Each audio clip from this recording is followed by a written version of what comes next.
gédal siasta ma harve fueltas na kaitori a ve kain fuin. Aber a ver shulam har na kekeji. Kamal the shit of fear clean for Ruif Galer. Gaften a give it all better.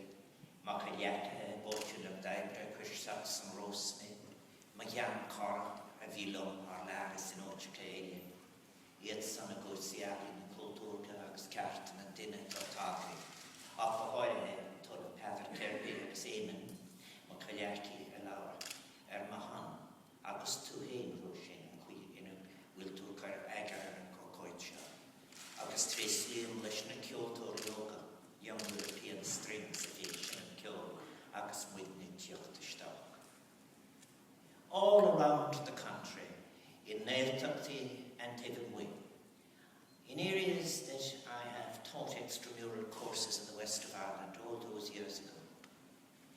In places I did indeed debate over the years civil rights, women's and children's rights, argued for peace against war, and argued for real and inclusive citizenship. I have got a welcome, because I want to tell previous speakers that there is a huge response in this country for a discussion on the kind of people that we want to be, the Irishness that we want to create, the Irishness we want to be, the characteristic of the way we treat each other, listen to each other, care for each other.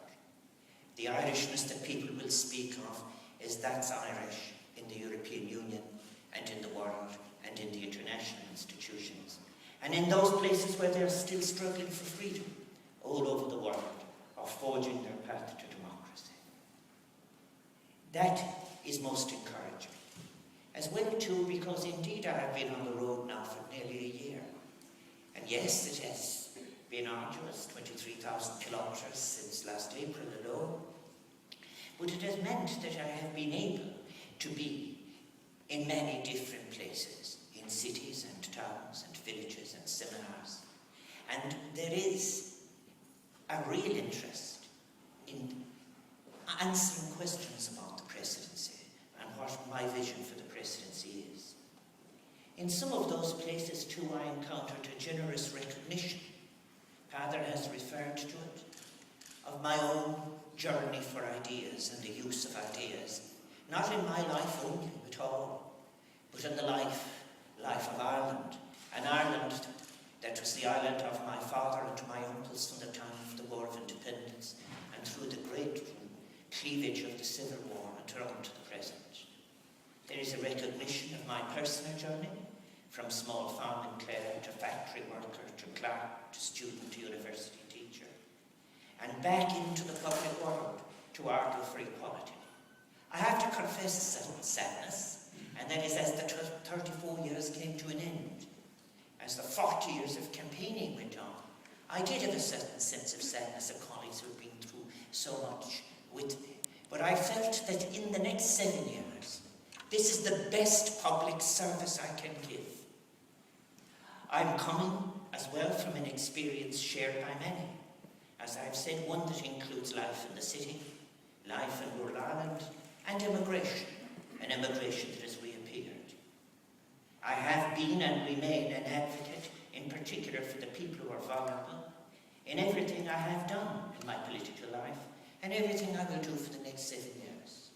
It's a mark of sophistication in politics, to be able to give the same centrality to the vulnerabilities of your people as you do to their successes. I know also, and this was very clear around the country in the questions I was being asked, I know how the presidency as an institution works, not occasionally considering a bill after the Council of State has been called, but last year alone, there were 40 bills considered in the office of the presidency.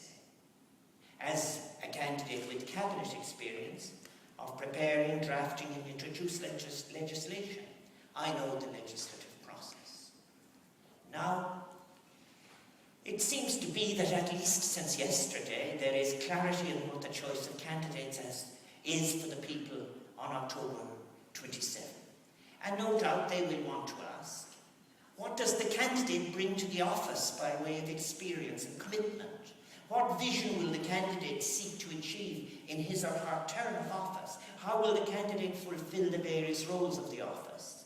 Constitutional, ceremonial, and very importantly, because it is how you put your stamp on your presidency, the use of the discretionary space of picking themes, picking audiences, and choosing your way of doing it so as to shine the lamp on what is being neglected, what is wider than the term of a government, but yet what is important to the people's present and to their future.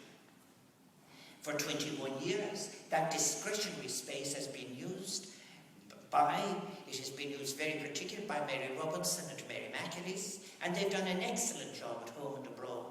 And I hope to build and extend and will extend on these achievements. But what do we need now in the presidency? This has come up in the introductory talks, correctly so. To what circumstances must we respond? In my conversations and meetings and discussions all over the country, I've been stressing that we need to truthfully acknowledge how we came to be in the sorry pass where we are now, having lost so much of our economic sovereignty. We have to look at the value base of that, with its radical individualism.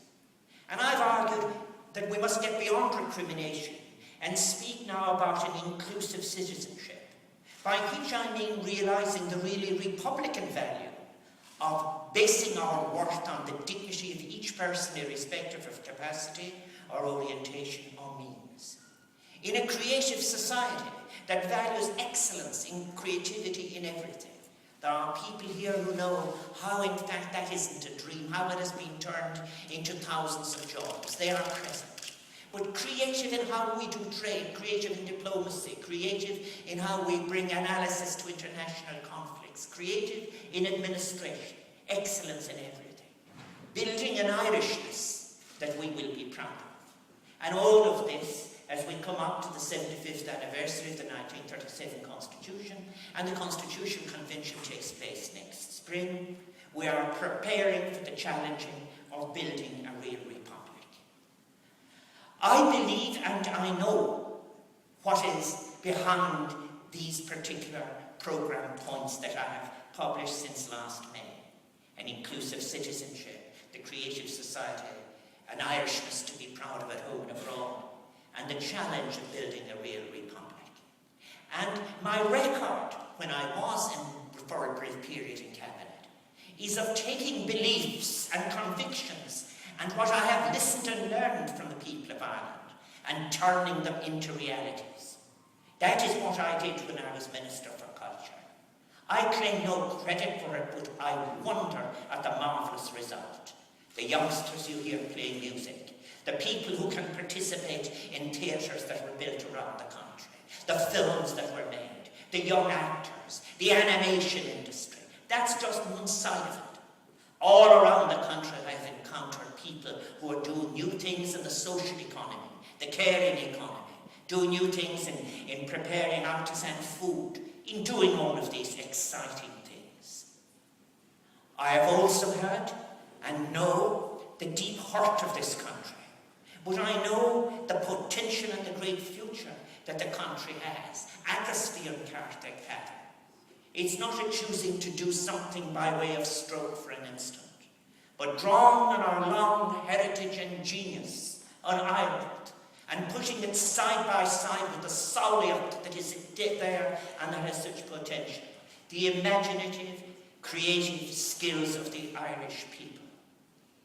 I want to say, I will dedicate my abilities to the service and welfare of all the people of Ireland.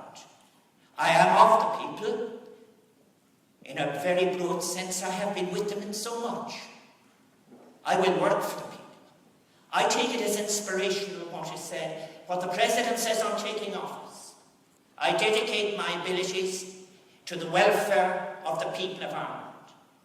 In Irish it is, Malon Yihalayen for son Las agus Fonif Winter Naher.